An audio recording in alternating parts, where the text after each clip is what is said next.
to Minerva Tutors TV and the GCSE/iGCSE chemistry series.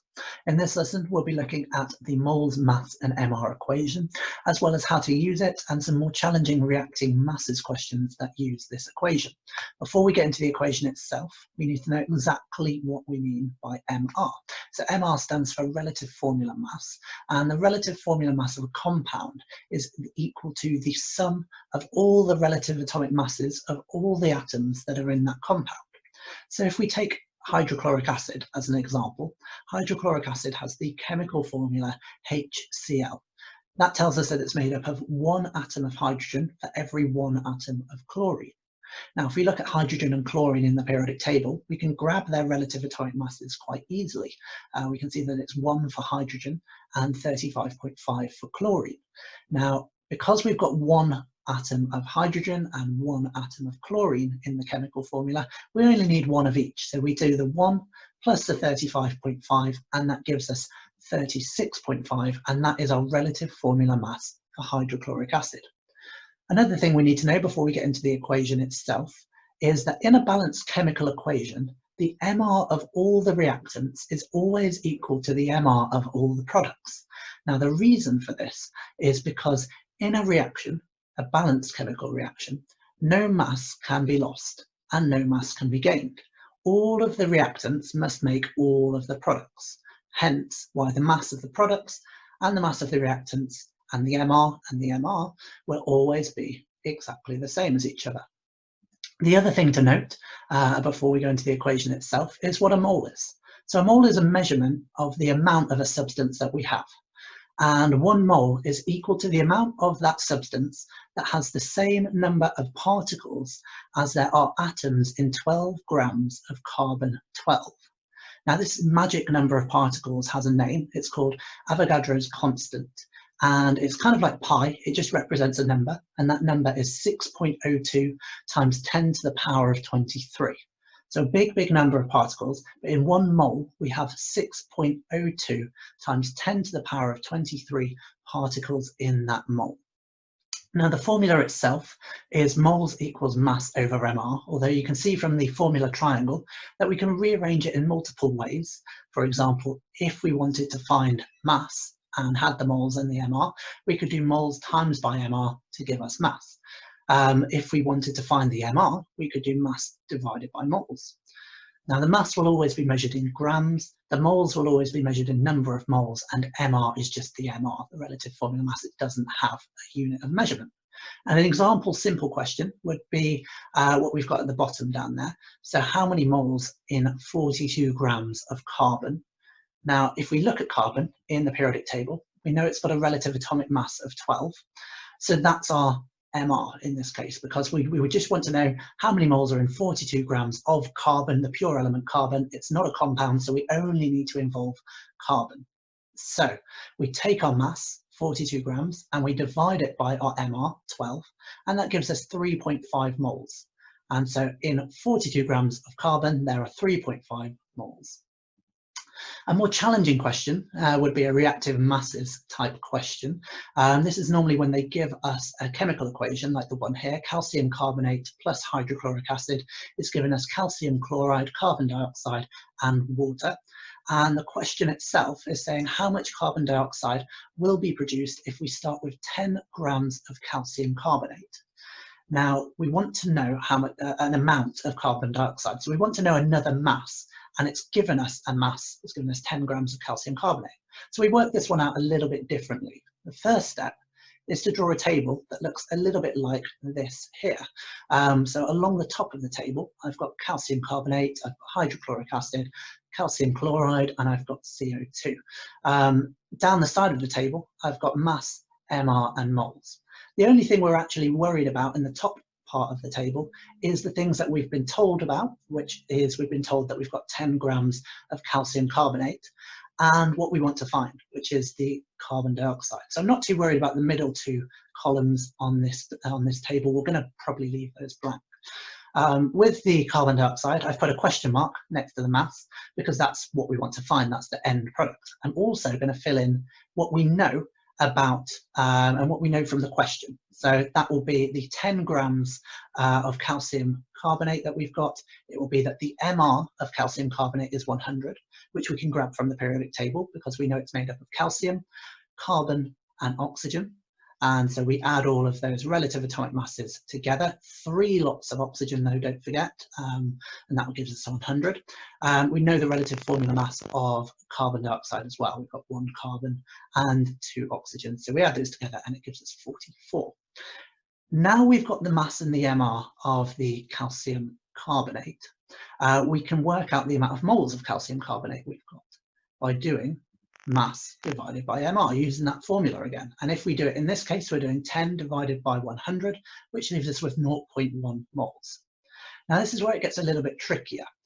We then go back to the formula and we look at the amount of calcium carbonate we've got and the amount of carbon dioxide we've got. Now in our formula back here, we had 1 mole of calcium carbonate because there was just nothing in front of it, meaning we've got 1 of it, and 1 mole or 1 of the carbon dioxide, showing that it's a 1-to-1 ratio. If we've got 1 of this one, we've got 1 of the other one.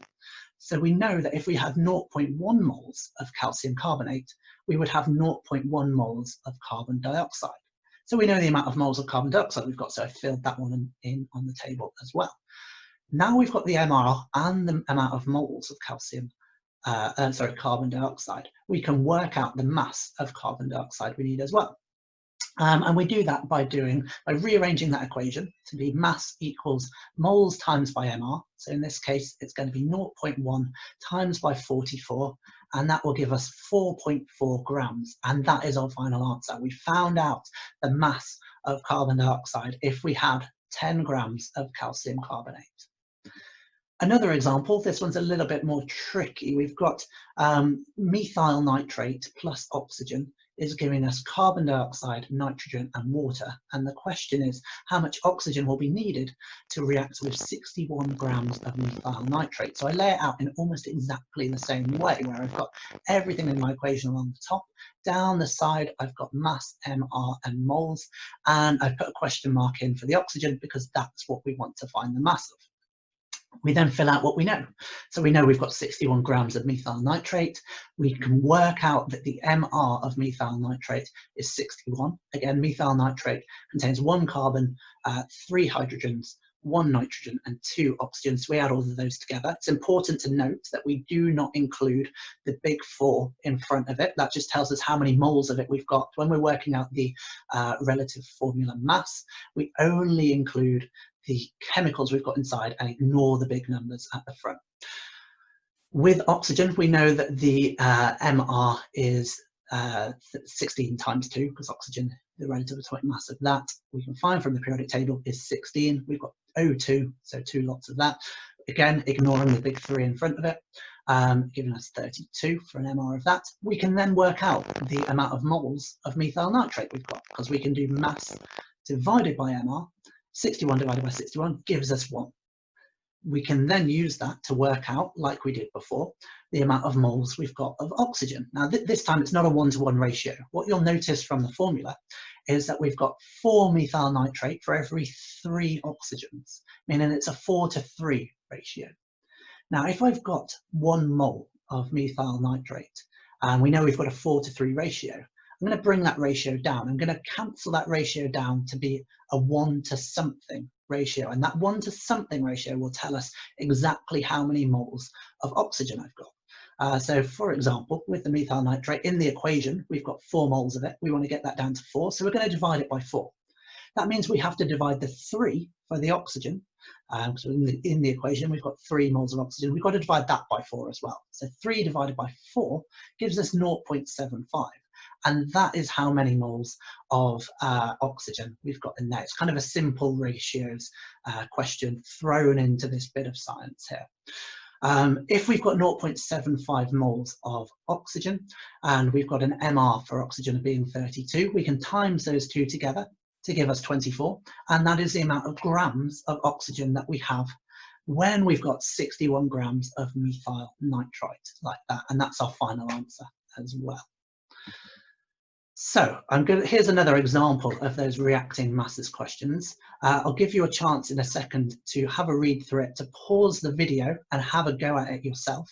And then after about 5 seconds, you can unpause it. I'll leave a space so you can pause the video, but then after about 5 seconds, I'll start talking through the answer and talk about the answers you should have got for this one.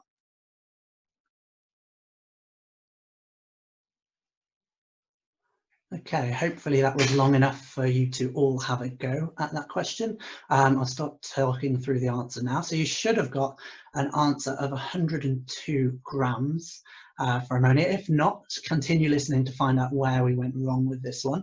But the question is, how much ammonia do you need to produce 298 grams of ammonium phosphate?